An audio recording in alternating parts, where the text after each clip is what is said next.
Thank you. Hang on, Bapak-Bapak, Ibu-Ibu, 20 minutes before lunch. I know this timing is critical. So, when we talk about innovation, it's easy to immediately think about technology, AI, data, automation, personalization. And this is proof that 79% of Indonesians already learn and use AI tools for their daily life. And as mentioned before by Pak Rohit in the morning, I think Indonesia is always number one in Southeast Asia for AI apps revenue across Southeast Asia. On the other side, consumers also is more selective.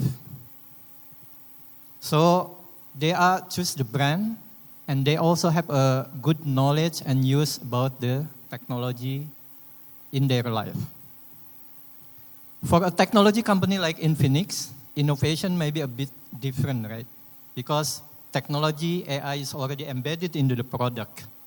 On the other side, for the established brand like Unilever and also Godrej, is something different as well about innovation. Something that maybe you need to change mindsets, behavior, and of course, drive to growth.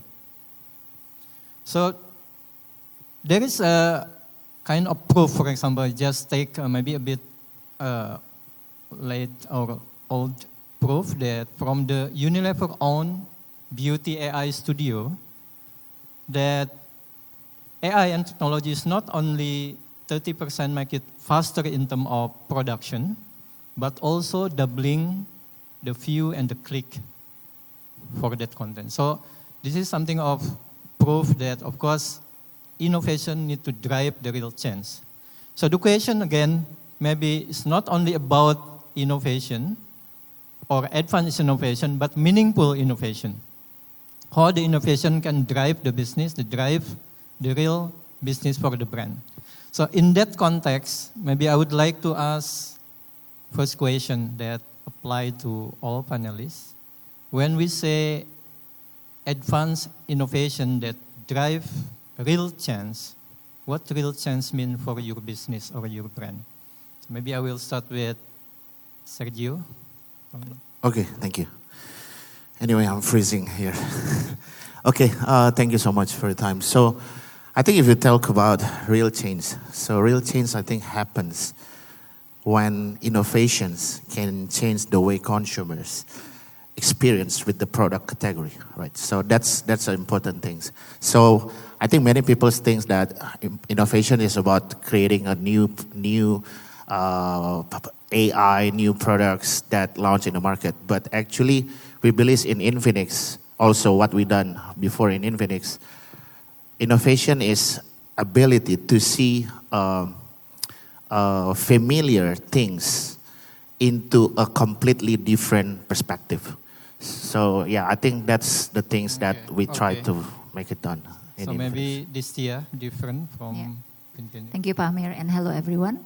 So I think for the innovation that drives real change, it is a meaningful innovation that answers real tension or problem, which really change the habit or the behavior. And with the changing habit or the behavior from the consumers, the growth will come.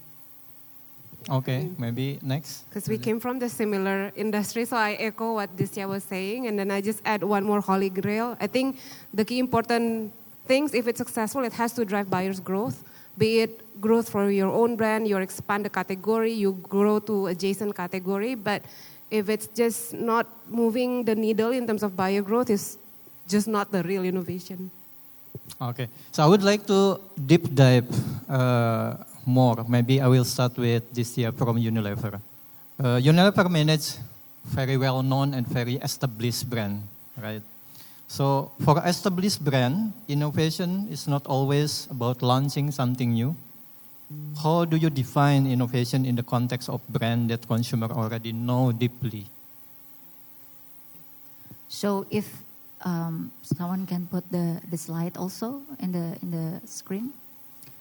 I would like to debunk one thing when we talk about the established brands. Some ideas about established brands, no need to innovate. I believe the opposite. So before I go deeper, the data shows that only 4% of the innovations in Indonesia that reach 1% of penetration. It means that the others are scattered like the bubbles in the sea. Imagine that the established brands is not only having, the trust, because the trust is privilege. It has to be earned. But the trust is also our power. And with great power comes great responsibility. And it is not always something new like what you say, Amir. If you know that in established brands, there must be, in any of the brand, there must be something or a variant that is becoming the core variants or the most selling variant. And it doesn't have always to be like a super crazy change, but it can be a subtle change that makes the experience better. And lots of paths to progress as well. For example, the new usage occasion. Previously, people maybe use lotion for deodorant. Now they use aerosol. We are using AI as well to understand the consumers and even creating communications. That's also part of the innovations from end to end. It is coming from the understanding the audience or the consumers. It ends with the creating the communication with consumers, and it closes the loop with, again, understanding what is it that consumer experience with the products. And the real ambition, I think, it's not just about launching the product, but launching a meaningful one, because people continues to progress. They change, we change. And if we are talking about how, if you could go to next slide. Yeah. How we can create a behavior change. Because as marketeers, I believe that we need to create that. We don't just create innovation because the other competitors is doing it, right? So there has to be a genuine human need. And the new behavior should feel easy. Like for example, when we launched the electric toothbrush, people, majority in Indonesia still use manual. What is it in the electric toothbrush that can help ease their life?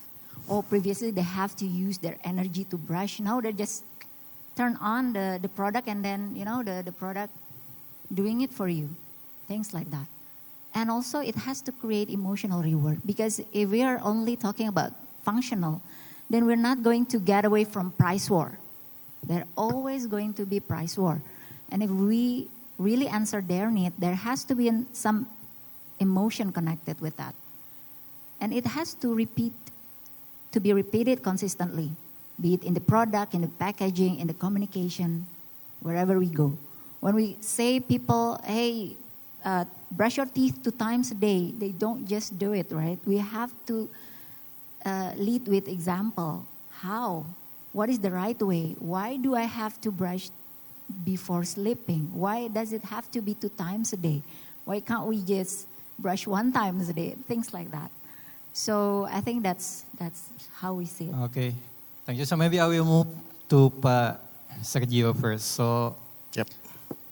Infinix is maybe relatively new in Indonesia, right? As a challenger brand, but of course I saw is the business growing great. How innovation help Infinix build credibility, adoption in competitive market? I know because technology, AI, everything for the handset category maybe is anyways DNA and already embedded. Yeah. So actually, Infinix we are not just technology centric. So we are a user centric. So the first thing we did in Infinix is how we learn about micro behaviors of the consumers. That's the first important things we have to know.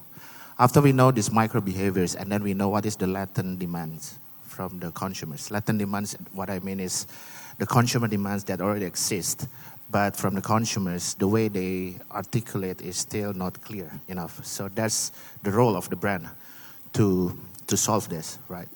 So I give you example when we launch our AI Magic Voice Changer.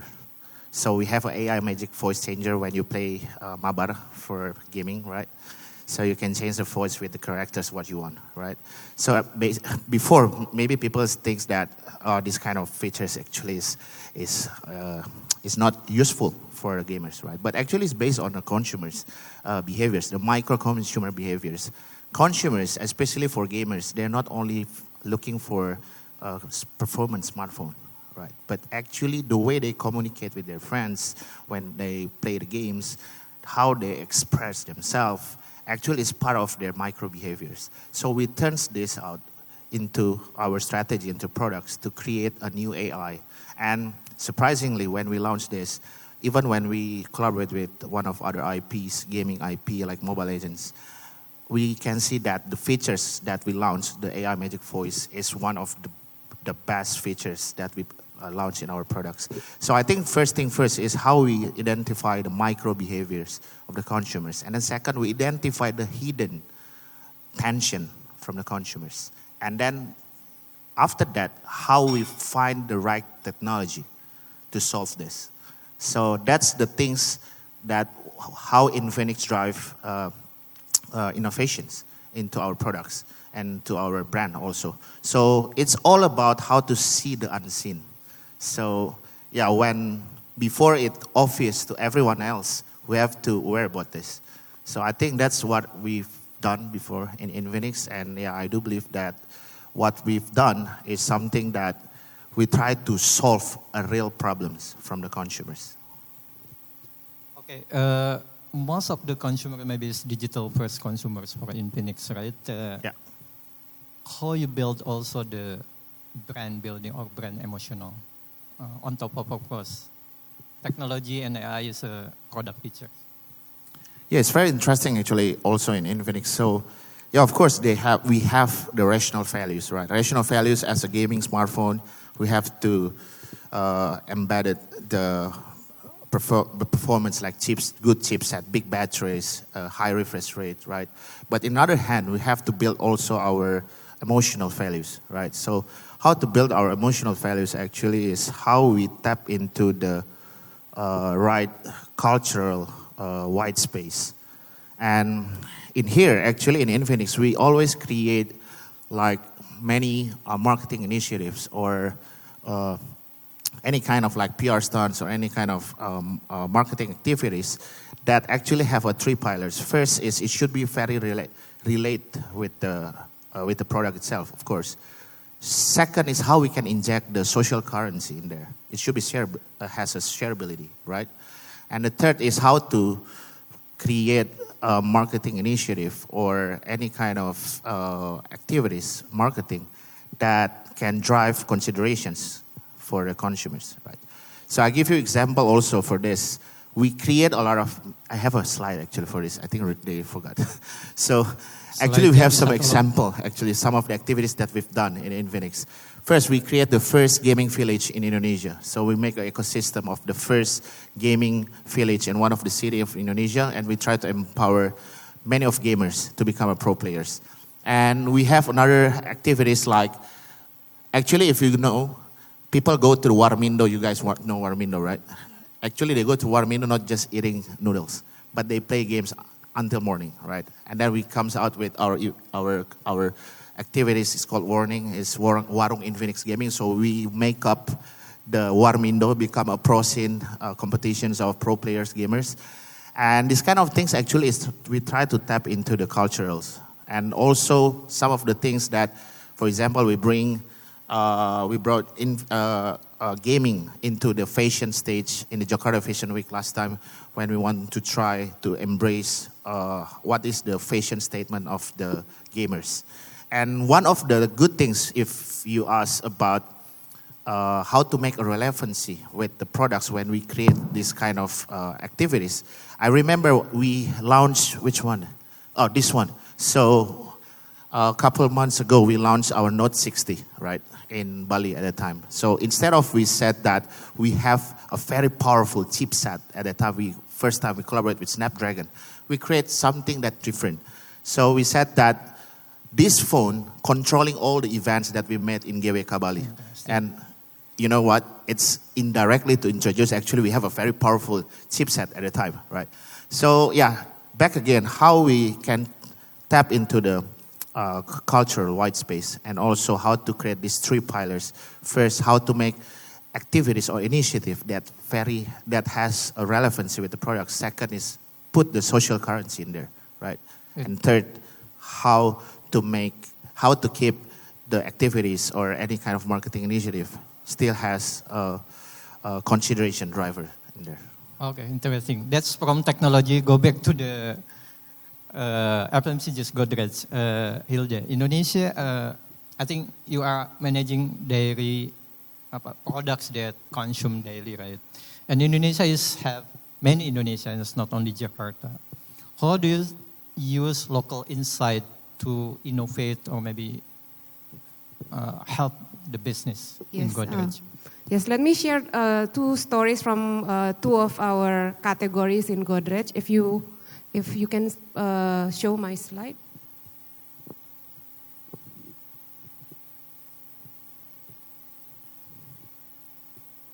The first slide. Okay, so basically, I think maybe, no, not I think. I believe we are selling the most home fragrances in Indonesia in Indonesia. So we know fragrances, and what we know as well, fragrances are complex, but typically there are tones that are more pronounced versus the other tones.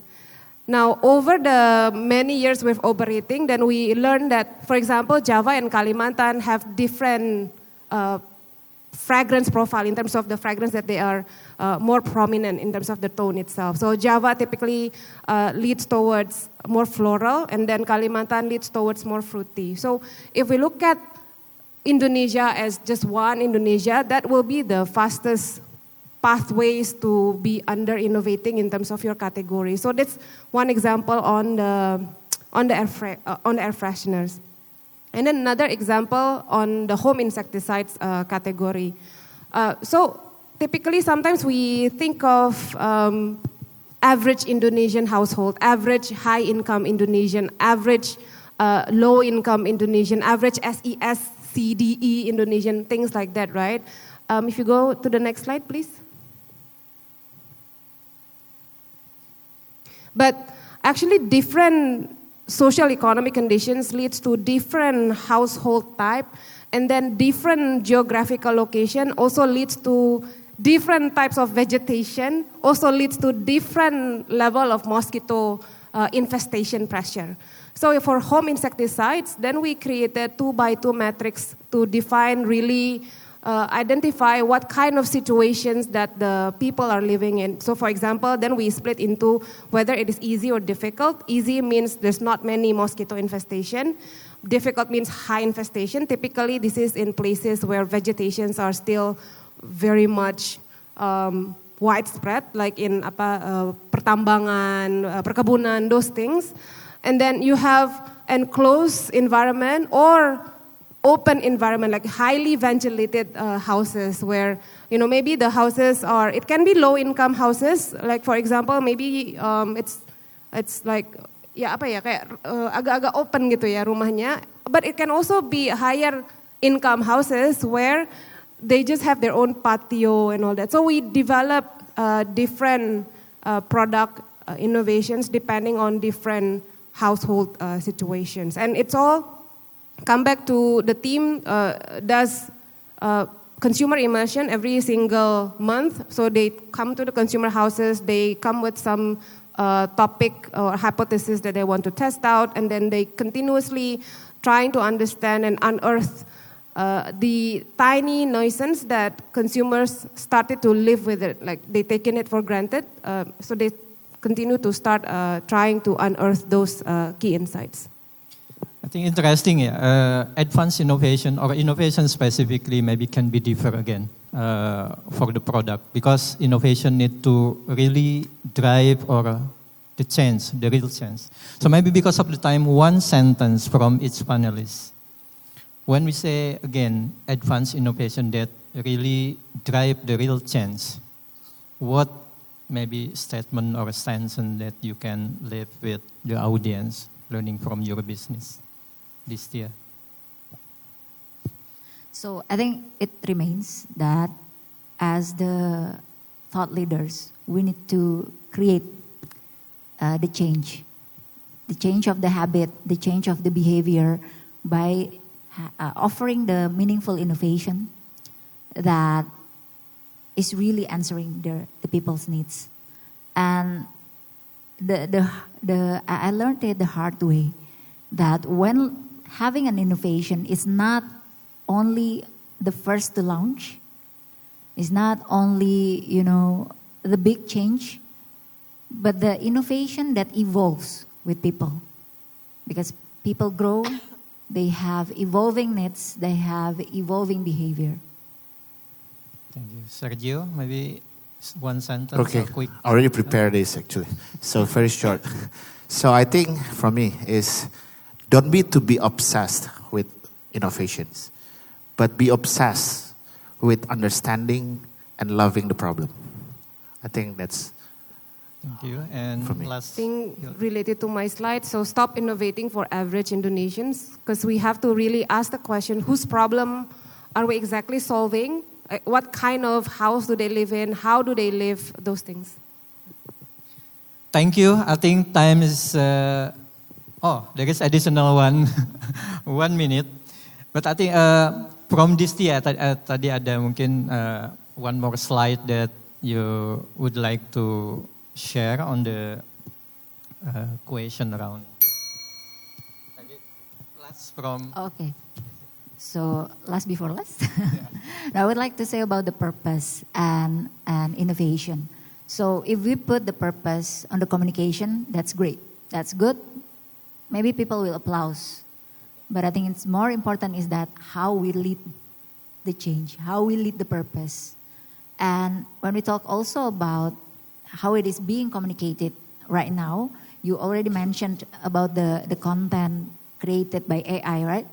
But I think the more responsibility for us to be aware of is that AI generated contents. There are lots of contents out there, but they are relying on us to be responsible. Okay, thank you. Bapak Ibu, terima kasih juga ke all the panelists. So the time is up. Thank you. Thank you.